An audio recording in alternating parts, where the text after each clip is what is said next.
Some American cities lost more people in 4 years than they gained in 40. While analysts debate remote work and housing costs, 26 places are experiencing something different, not a temporary exodus, but a structural unraveling. Most people won't notice until their own city shows the same early signs. If you're the kind of person who wants to understand which economic foundations are cracking before property values reflect it, subscribe. Because what you're about to see isn't just a list of struggling places. It's a pattern that's redrawing the American economic map, and most people won't recognize it until they're part of it. The data is public, but the connections between these places reveal something economists are only starting to understand. These aren't random population drops. When Paradise, Nevada loses over 60,000 residents while Nashville gains that many, something beyond personal preference is happening. When St. Louis loses families faster than any major American city while building luxury condos, that's not a housing shortage. That's a mismatch between what cities think people want and what actually makes them stay. Today we're examining 26 American places where population decline reveals structural problems money can't fix. Some lost their economic anchor decades ago and never replaced it. Others pushed out the middle class by accident. A few are dealing with problems that haven't hit mainstream awareness yet. By the end, you'll recognize the warning signs before they're obvious. Between 2018 and 2024, American migration patterns stopped following the old rules. Sunbelt growth slowed in unexpected places. Rust Belt decline accelerated where no one predicted. Remote work freed people from economic geography, but that freedom exposed which cities were actually worth staying in. The result isn't just people moving for jobs anymore. It's people leaving places that lost the infrastructure, community, or future that made daily frustration worth it. The 26 places ahead represent different versions of that breaking point. Some are expensive ghost towns. Others are affordable places no one wants. What they share is a fundamental disconnect between what leadership offers and what residents need. 26. Baton Rouge, Louisiana. Baton Rouge is experiencing Louisiana's triple threat of economic stagnation, natural disaster risk, and governance failure that's pushing residents toward exits. Being a state capital doesn't insulate you when your state's facing existential challenges that make long-term planning feel like gambling. The city represents the trap facing dozens of second-tier southern cities, too dependent on industries that are declining, too exposed to climate impacts that insurance companies are pricing into unaffordability, too stuck in political gridlock to make the changes that might actually help. When hurricanes aren't hypothetical anymore and your state government can't agree on basic infrastructure investment, staying feels less like loyalty and more like stubbornness. Could you build a life somewhere knowing each storm season might be the one that changes everything? 25. New Orleans, Louisiana. New Orleans combines economic uncertainty, climate risk, and infrastructure failure into a combination that's forcing even multi-generational residents to reconsider. Every hurricane season asks residents the same question: is this the year they leave? Insurance costs are forcing that decision earlier than people expected, turning homeownership from an asset into a monthly crisis. New Orleans is culturally irreplaceable, musically significant, and architecturally unique. But culture doesn't keep the power on during summer heat or the streets properly drained during storms. When the basic systems that make a city functional keep failing while costs keep rising, even people who genuinely love a place eventually make the calculation that love isn't enough. The tragedy isn't that people want to leave, it's that they feel forced to abandon a place that shaped American culture. 24. Detroit, Michigan. Detroit's decline continues despite downtown revival stories that make national news and attract urban planning conferences. The problem is simple. The people moving into downtown lofts and midtown apartments aren't replacing the families leaving neighborhoods across the city's 240 square miles. Revitalization that focuses on 20 blocks while ignoring the rest isn't recovery. It's performance art with property tax incentives. Detroit's still losing population because most of the city hasn't been part of the comeback narrative that gets photographed for architecture magazines. When your revival strategy depends on attracting young professionals to specific corridors while entire neighborhoods lack basic services, you're not rebuilding a city, you're building an entertainment district surrounded by decline. Could you raise a family in a city where recovery is measured in blocks, not neighborhoods? 23. New York City, New York. New York City lost 31,000 residents in 2024 alone, with a total exodus of 880,000 in recent years as the remote work revolution destroyed the city's geographic monopoly on certain careers. The people leaving aren't failures. They're high earners who did the math and realized remote work plus lower taxes elsewhere equals significantly better quality of life without career sacrifice. New York's entire value proposition assumed people needed to be there for access to opportunities that don't require physical presence anymore. When your primary advantage is career density and technology makes location optional, you're suddenly competing on livability, school quality, housing costs, and whether dealing with subway delays is worth it. New York is losing that competition to places that never had to be world-class at everything because they weren't charging world-class prices. 22. Decatur, Illinois. Decatur dropped 7% in 5 years and over 5% in just 1 year, representing another Illinois city losing to state-level policy failures that local leadership can't overcome no matter how well they execute. Decatur's problem isn't unique. It's just stuck in a state where local success can't compensate for regional decline and Illinois' reputation for governance problems. When Illinois sees 66% outbound migration, being a well-managed city in Illinois just means you're losing residents slower than poorly managed Illinois cities.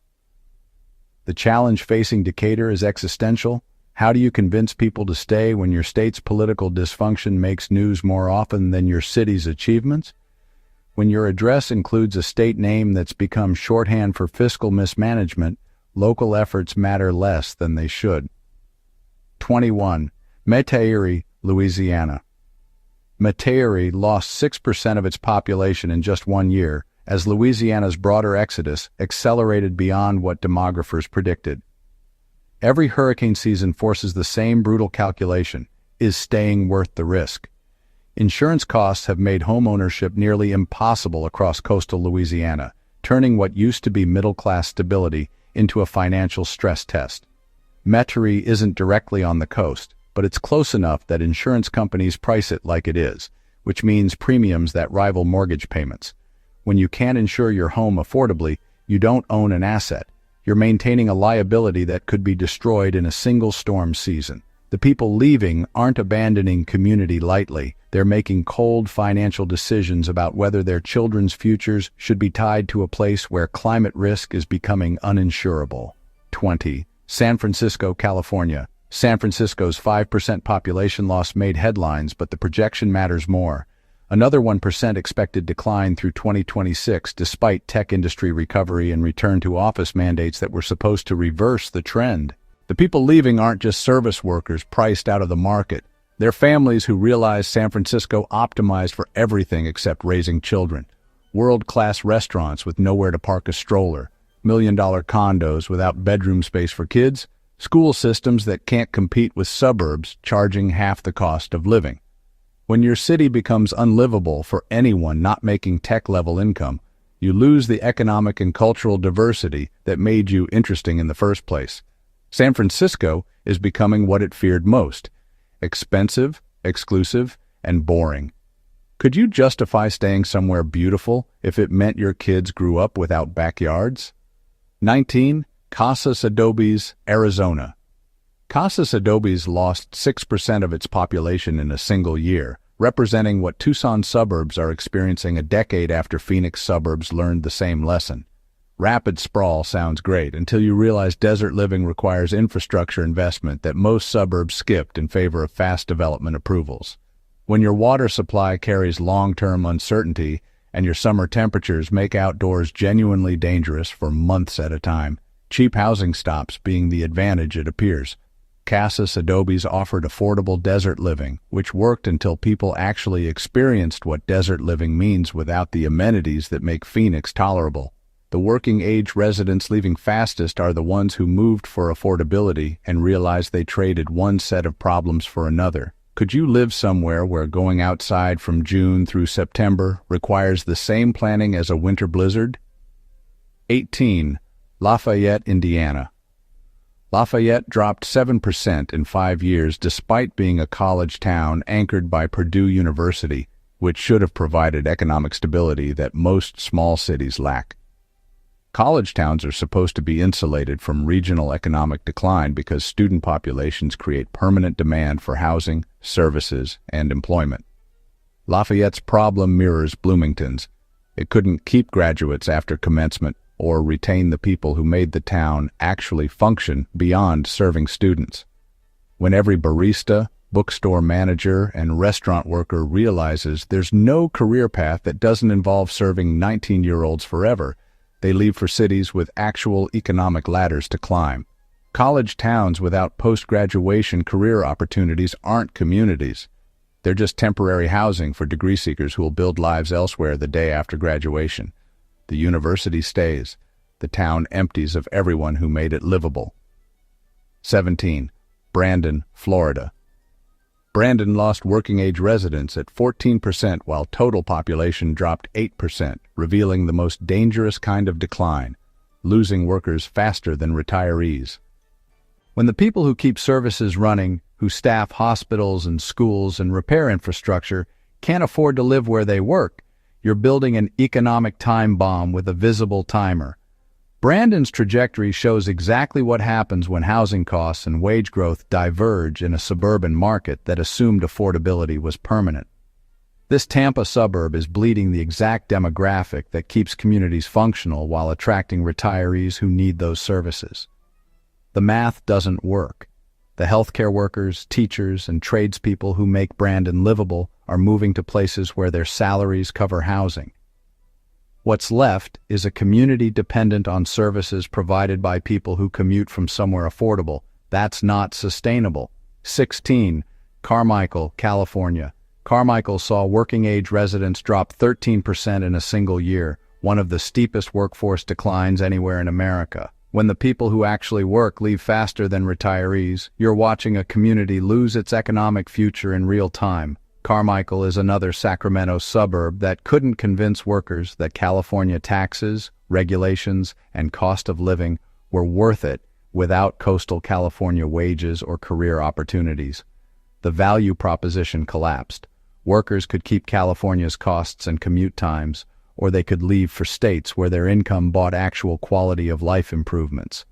Carmichael offered neither Sacramento's job market nor the affordability of leaving California entirely. Just California costs with suburb conveniences. That's a losing position when workers have options. Could you stay somewhere that takes California-level taxes but delivers suburb-level opportunity? The 13% who left already answered. 15. East Los Angeles. East Los Angeles lost 9% of its population over 5 years as LA's core neighborhoods gentrified and fundamentally changed who could afford to live there. This isn't decline from neighborhood failure, it's displacement from neighborhood success.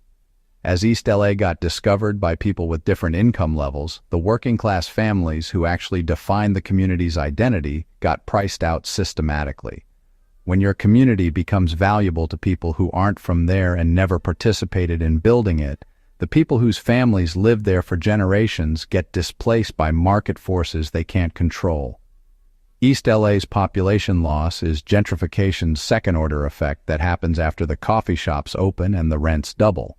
The neighborhood improved in ways that made it unlivable for the people who made it worth improving.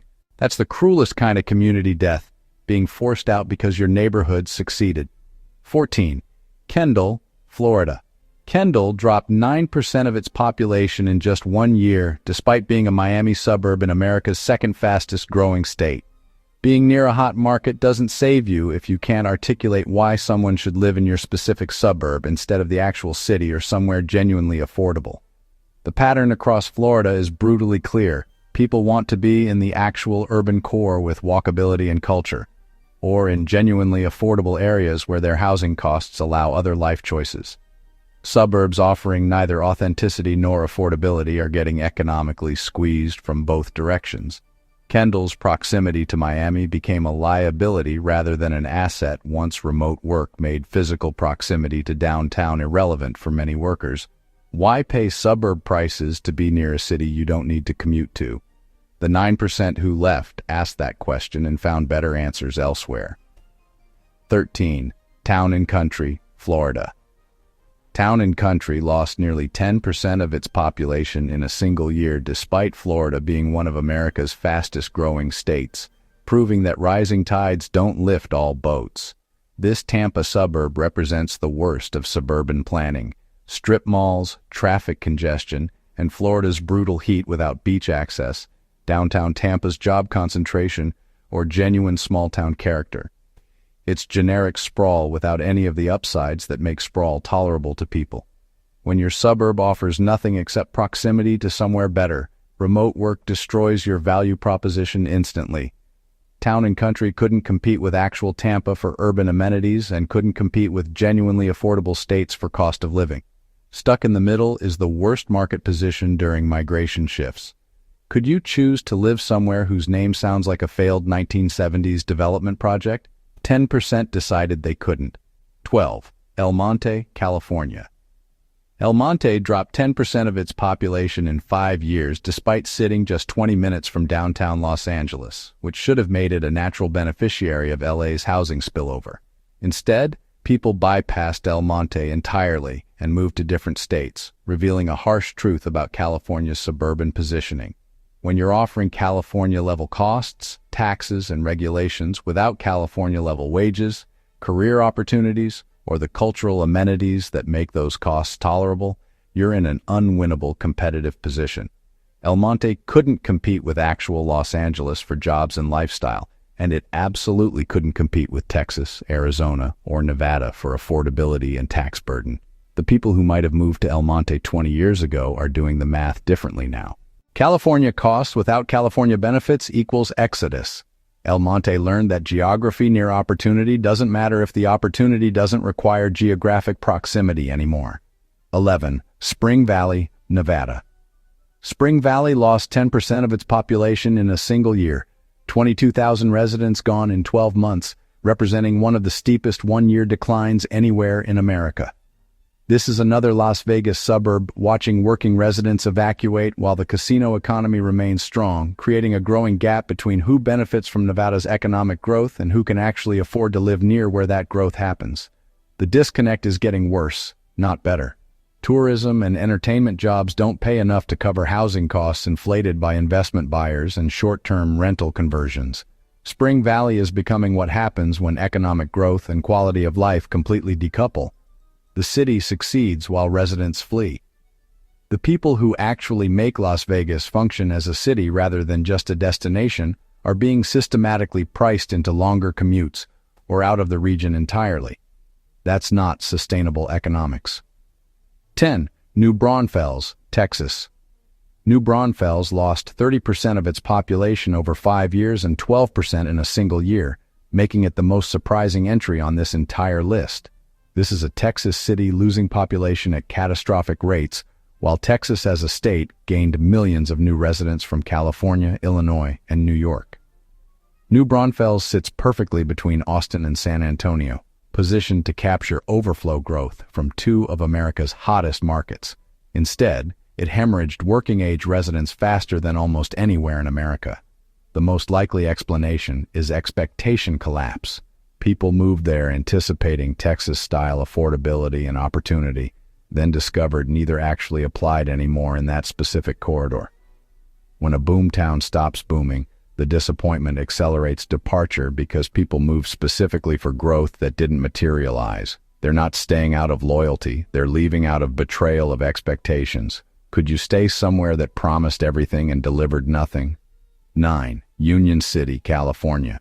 Union City lost 12% of its population over 5 years, despite being located in the Bay Area, which remained one of America's highest-income regions.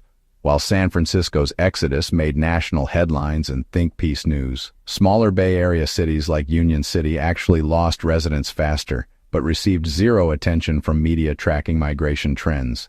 Tech workers discovered remote work meant they didn't need to pay Bay Area housing costs to keep Bay Area jobs and salaries. That realization destroyed Union City's entire value proposition overnight. It offered neither San Francisco's career density, cultural amenities, and urban walkability, nor the genuine affordability of leaving California entirely for Nevada, Texas, or Arizona. Union City was stuck in the worst possible middle position. California costs without California benefits. When remote work made geography optional, Union City had no compelling answer to the question every resident asked: why stay here specifically? 8. Jackson, Mississippi. Jackson dropped nearly 13% of its population over 5 years, losing over 21,000 residents from an already small base. As the capital city of a state that's been losing population for decades, Jackson represents a specific kind of economic trap that dozens of American cities face, but few want to acknowledge. It's too small to attract major corporate investment that goes to Atlanta or Dallas. It's too poor to fix aging infrastructure that fails regularly. It's too politically complicated to make the structural changes that might actually help reverse decline. When your water system fails and your state government publicly debates whether to intervene to fix it, you're not just losing residents, you're specifically losing the residents with options first, creating a downward spiral of talent exodus. The people staying aren't choosing Jackson. They're stuck. The people leaving are escaping while they still can. 7. Aurora, Illinois. Aurora lost 13% of its population as part of Illinois' broader exodus that saw 66% of people moving out of Illinois leave the state entirely rather than relocating to different Illinois cities. Aurora wasn't just competing with Chicago or other Illinois suburbs. It was losing residents to states with fundamentally different tax structures and better-maintained infrastructure. When people are fleeing your entire state's policy environment, being the best-run city in Illinois doesn't mean much because you're still in Illinois. Aurora's decline shows exactly what happens when state-level policy makes an entire region economically uncompetitive. Local leadership can optimize everything they control, but they can't overcome the reputation and reality of state governance that drives people away. Could you stay in a well-managed city trapped in a poorly managed state? 13% of Aurora's residents decided they couldn't. 6. Miami Beach, Florida. Miami Beach saw 13% of its population leave over 5 years, including a 12% drop in working-age residents in just a single year. This is one of the most recognizable beach destinations in the world, losing the actual people who live there while tourist numbers stayed strong and Instagram content remained endless. When your city becomes a global brand instead of an actual community, residents become background extras in someone else's vacation photos and social media content. The service workers, teachers, and middle-class professionals who kept Miami Beach functioning as a city moved inland where rent wasn't tied to oceanfront property speculation and short-term rental economics.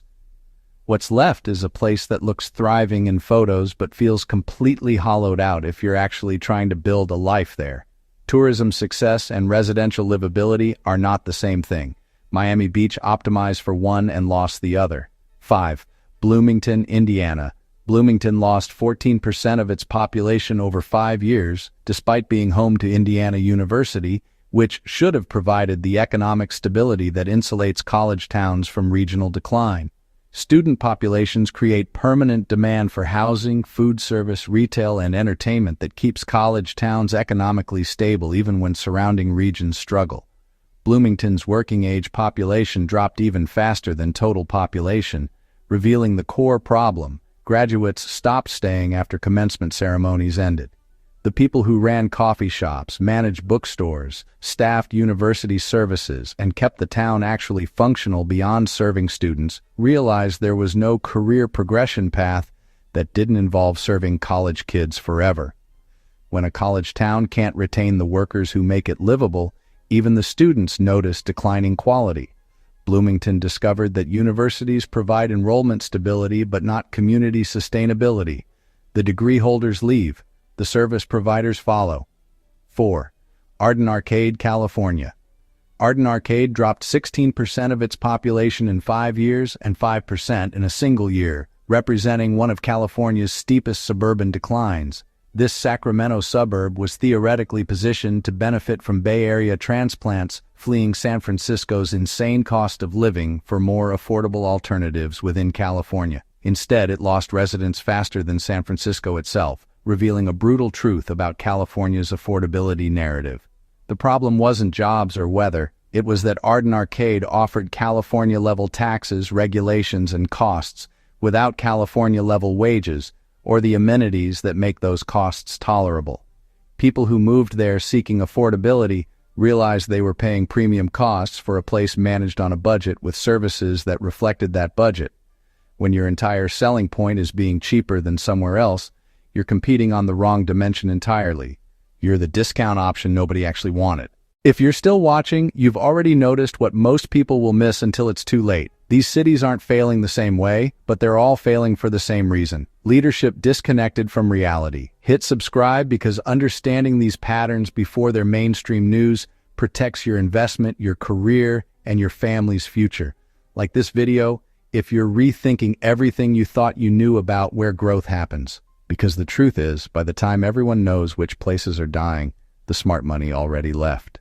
3. St. Louis, Missouri. St. Louis lost 21,000 residents between 2020 and 2024, representing the fastest population decline of any major American city. City officials responded to family exodus by approving more luxury condos specifically targeting singles and empty nesters, revealing a disconnect between leadership priorities and resident needs. Meanwhile, the families actually leaving cited failing schools and neighborhoods lacking parks as primary reasons for departure. This represents the unspoken pattern destroying dozens of American cities. Leadership obsessively focused on attracting young professionals and downtown developers, while the families who actually stabilize communities and fund schools quietly leave for suburbs. St. Louis is geographically beautiful, historically significant, and surprisingly affordable compared to coastal cities. None of that matters if your kids can't access decent public education. The people leaving aren't fleeing crime statistics or weather patterns. They're fleeing incompetent governance that can't deliver basic services families need. 2. Flint, Michigan. Flint is still losing residents a full decade after the water crisis made national news and became a symbol of infrastructure failure. 17% of population gone since 2018. The water infrastructure is technically fixed now. New pipes installed, but trust isn't infrastructure you can replace with construction projects and press releases. Young families with options aren't gambling on whether their children will be the generation that proves Flint finally recovered from municipal failure. They're leaving for places where trusting that tap water won't poison your kids isn't an act of faith. Economic revival plans and downtown investment mean absolutely nothing if people fundamentally don't trust that the people in charge learned anything from catastrophic failure. Flint's continued decline isn't about jobs or weather anymore. It's about whether you trust the systems that keep a city livable. When that trust breaks, population loss becomes self-reinforcing and irreversible. 1. Paradise, Nevada. Paradise lost 27% of its population in just 5 years. 64,000 people who decided a place literally called Paradise wasn't worth staying in. This isn't some distant suburb of Las Vegas. Paradise is an unincorporated town that includes the Las Vegas Strip itself, the epicenter of tourism that generates billions annually. While tourists poured in by the millions, actual residents poured out just as fast, creating the starkest example of economic success and residential failure coexisting. The working-age population that keeps any place functional dropped faster than retirees relocating for weather. When the people who serve drinks, manage hotels, deal cards, and run the businesses that make Vegas work can't afford to live anywhere near their workplace, the entire local economy becomes a commuter extraction system. Paradise is what happens when a place becomes valuable to visit but impossible to live in, where housing costs rise not from resident demand but investor speculation on short-term rentals. Whether places are losing residents to affordability collapse, climate risk, or simple incompetence, they're all revealing the same underlying pressure. The American economy reorganized itself faster than local governments could adapt. The places that thrived were built for economic conditions that no longer exist. Some will reinvent themselves by actually listening to why people leave instead of why they wish people would stay. Most won't. The difference will come down to which leaders saw this coming and which ones kept building what they thought people wanted while residents kept leaving. If this helped you see migration patterns before they become obvious, subscribe. Every week, we break down the economic shifts reshaping American cities, the changes you won't understand from headlines alone. We're not here to tell you where everyone's moving based on last year's data. We're here to show you why places succeed or fail before the market figures it out and prices adjust. Because by the time population loss makes national news, the people who understood these patterns already made their move. Don't be the last one to notice your cities on this list.